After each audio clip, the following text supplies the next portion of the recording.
Yo, what's going on, everybody? This is Greatest Brown Turf. First of all, I want to say happy Saturday to everybody. Hope y'all enjoying your day off. If you get one, if you're not, you know, sorry about that.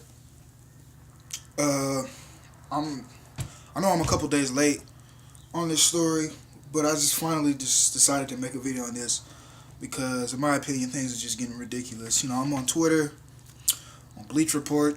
I go watch ESPN, all the sports, radio talk shows, all talking about, this Deflate Gate scandal. You know what I'm saying? How all this, Patriots are cheaters and this taints Tom Brady's legacy. And, first of all, before I get to that, I want to talk about the Wells report. I think the language that he used was it's more probable than not that Tom Brady was generally aware.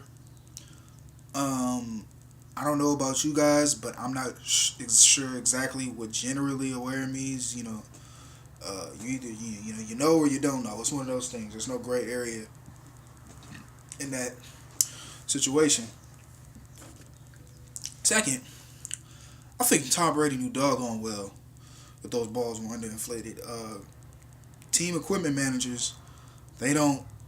They go and they do things. They do and they take care of players' equipment the way the players want. They don't just go off and do things. You know what I'm saying? Without the player's knowledge. If a player likes certain cleats, every game he's got those cleats. If he likes certain gloves, every game he's got those gloves. If he likes his jersey laid out a certain way, equipment managers will do that. So this thing that Tom Brady had he wasn't fully aware that the equipment managers were underinflating the balls or taking air out of them or however they got to be under the legal limit or whatever. Tom Brady, I think he knew exactly what was going on. As a matter of fact, I'm willing to go out on a bet and say that he told them exactly what PSI to set the balls at. Just the fact I've played football before. I played football in high school. I'm not gonna say I'm something great. You know what I'm saying? Whatever. But you know what I'm saying. I can tell the difference between a ball that's fully inflated and a ball that's got a little bit of air missing. The ball feel it's not as what I'm saying. It even sounds different when you throw it. It just does. So even if he didn't know that they were know specifically beforehand that they were taking air out of him or not inflating him all the way, he had to have known when he grabbed that football and squeak. He's like, oh, this one's a little. It's a little. You know what I'm saying? And to take it a step further, I'm gonna say everybody on the Patriots offense knew. You know what I'm saying? Because they've been playing with footballs their entire life, and I bet you they can tell the difference between a ball that's underinflated and a ball that's inflated to the league specifications or whatever the proper term you want to use. The center knew it, receivers knew it, tight ends knew it, ball boys knew it, everybody knew it. Take it a step further, even the refs. This is one of the things I think something's kind of maybe going on with this situation is that the referees touch the ball every play. Outside of the center and the quarterback, the referees are the only people on the field that touch the ball every single play. After the play is done, the ball carrier gives the ball to the referee. He takes the ball and he sets it down wherever the player was down was, and that's the line of scrimmage. If they can't tell that the ball is deflated, then there's something wrong. So, like I said, this thing, Tom Brady was generally aware. It's more probable than not. Uh, it just doesn't make any sense to me. You know. Secondly, to get, to the point of the actual, you know what I'm saying, they found out in the game, I can't remember who the exact player was, but one of the coach players intercepted a ball. He gets back on the sideline and he feels the ball again. Like I said, he feels that the ball is a little softer. Just doesn't have as much air as the rest of the balls. He then takes it to the referees, or he takes it to the team manager. The coach then take it to the refs, and at halftime, those balls are confiscated. And then the league finds out that 11 of the 12 balls were underinflated. That launched an investigation, and now we have here this, Ted Wells report. And first of all, to get to that game, um, LeGarrette Blunt could have been carrying a beach ball, and it wouldn't have made a difference in that game. The Colts were hopelessly outclassed in that game. The game was 41-7. You know what I'm saying? They weren't throwing the ball all over the place. They were just running right down their throat. LeGarrette Blunt was running people over, running around people, over, under, doing spins, doing backflips, doing handstands. You know what I'm saying? It wouldn't have made a lick of difference. You know what I'm saying? If they would have used a shoe, it really wouldn't have mattered. So, and to take that even further, that was the only game in which they were caught using balls that were underinflated. If you watch the Super Bowl, those balls, they had the game balls under lock and key. I mean, they treated it like it was a matter of national security. I've seen heads of state roll around with less securities than those footballs did. So this thing of, you know what I'm saying, Tom Brady's legacy is tainted, or the Patriots' legacy is tainted because of this Deflate gate. It's just really BS. It's a crock. It's, one of those things. Not, nobody likes Tom Brady. Nobody likes the Patriots. Nobody likes that organization. So anytime that there's any sort of little, any kind of, the Patriots. Oh, the Patriots might be doing something. Everybody's just gonna just off top believe it, and they're gonna all of a sudden, the Patriots, they're horrible cheaters. They deserve this. They shouldn't. You know what I'm saying? And to be honest, there's no real advantage. You have players coming forward. There's no real advantage to having a ball that's just maybe a few points psi under the limit. You know what I'm saying? Again, the equipment managers deflated the ball to Tom Brady's preference. He liked the ball like that. It felt good to him. It felt comfortable. I honestly don't think that you can give me an underinflated ball and all of a sudden I turn into a Super Bowl winning quarterback. That's not going to happen. It just doesn't happen that way. Tom Brady has owned his craft through years and years and years of hard practice. Malcolm Gladwell wrote a book in which he said to become a master in anything, it takes 10,000 hours of practice and training. Tom Brady's easily had that probably 3 times over. So, to sit here and say that, his legacy is tainted, the things that he's done don't mean as much, is BS. It doesn't make sense. It's not, you know what I'm saying? It's just hate. That's all it is. It's hate. People don't like Tom Brady. They hate on him every time he does something. You know what I'm saying? And to get to further put this in perspective, let's talk about that Super Bowl. Since we're gonna talk about his legacy, let's talk about that Super Bowl. That Seattle Seahawks defense, people were putting that on par with the greatest defenses of all time, the 2000 Ravens, the 86 or 85, which I always get it mixed up. Whatever year the Bears had the Super Bowl show, they were putting that defense up against that team. And in that fourth quarter, he shredded that defense. He shredded. He made it. He went through that defense like a hot knife through liquid butter. As my dear friend, or not dear friend, but as our dear loved one, Stuart Scott used to say, he was straight butter in that round. He was straight butter. And again, like I said, those balls weren't underinflated. They made sure that those balls were exactly the NFL specification. Like I said, I don't understand the term, whatever term you want to use.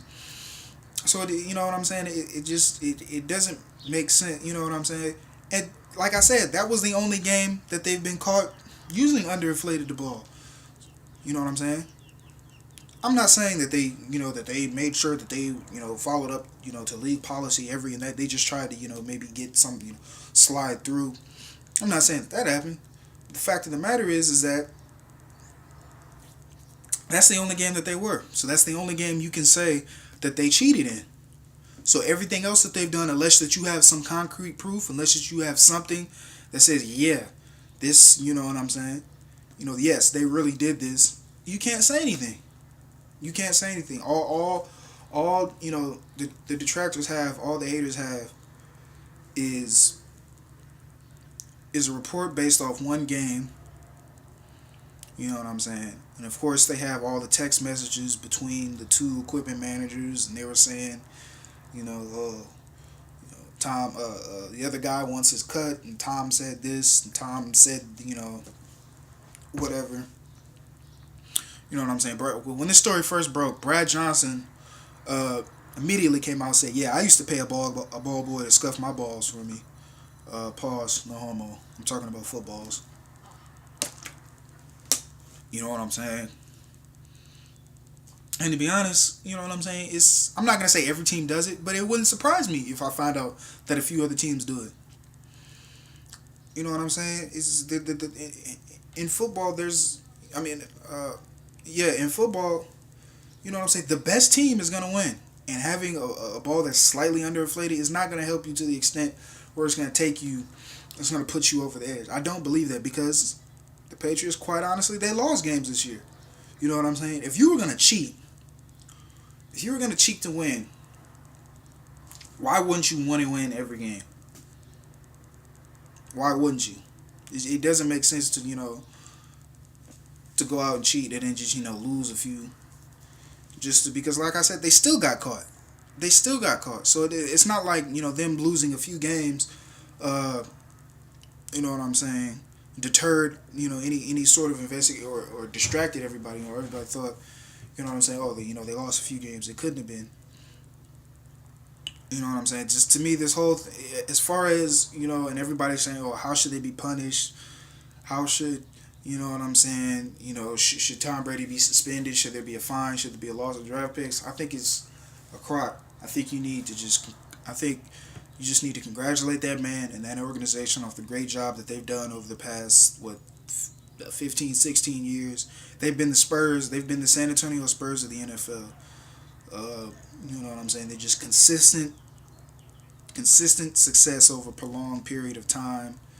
Then there was the whole Spygate scandal, which it's now come out that a lot of teams were actually doing that. And it's just that the Patriots misread, or they didn't follow. I can't remember the exact, but you know what I'm saying. And even to me, there should be no punishment levied out. Like I said, they should just congratulate that man and the organization and that team for the job that they did to come from behind in that game. And I don't think this changes Tom Brady's standing. To me, you know what I'm saying. On February 2nd, was that the day of the Super Bowl? Which at the end of that game, Tom Brady solidified himself as the greatest quarterback of all time. As the greatest quarterback of all time. And he did it with a team in reality with receivers that aren't really all that great. You know what I'm saying? The Seattle Seahawks receivers weren't that great. But you know what I'm saying? Any of those guys that you take and you want to put ahead of Tom Brady, they all play with great receivers. Terry Bradshaw had Lynn Swann. Joe Montana had Jerry Rice. Brett Favre, that's a huge stretch to say that he's the greatest because of how many interceptions he threw. Peyton, if you want to say Peyton Manning's better than him, you know what I'm saying. 4 is better than 1.